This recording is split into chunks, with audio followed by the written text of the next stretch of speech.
Let's now go to comprehensive health history. Let's discuss family history.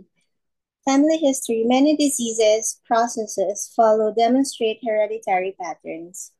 Knowledge of the current health status of or cause of death of the patient's relatives facilitates risk analysis and promotes early intervention to prevent or delay the onset of many diseases. For instance, a patient with a first degree mother, father, sibling, a blood relative who has experienced premature onset, uh, like a woman younger than 65 years of age and men younger than 55 years of age, of cardiovascular disease, is at higher risk for the development of CVD than a patient with no such familial history.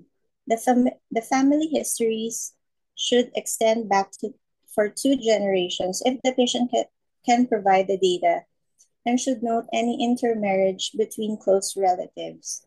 The family history includes major illnesses and health status of relatives. We should ask the patient to describe the age, health status, and presence of absence of each of the conditions listed below for each blood relative.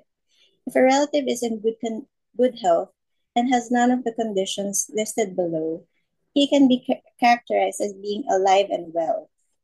Conditions to be noted include cancer, a specific type, hypertension, stroke, myocardial infarction, coronary artery disease, or coronary heart disease, neurological conditions such as epilepsy, Huntington's chorea, and Alzheimer's disease, diabetes mellitus, a specific type, tuberculosis, kidney disease, asthma, and or other allergic disorders, arthritis, a specific type, anemia, a specific type, thyroid disease, and mental illness.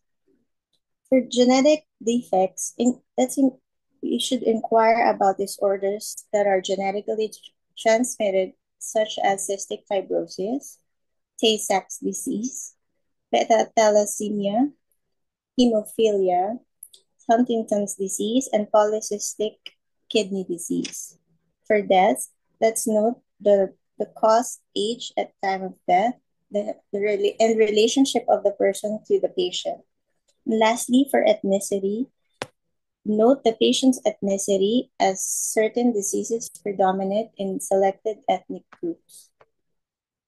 To note, in addition to recording the family history in narrative form, most clinicians find it useful to construct a pictorial representation or genogram, which facilitates rapid transmission of data from one caregiver to another. Thank you for your attention.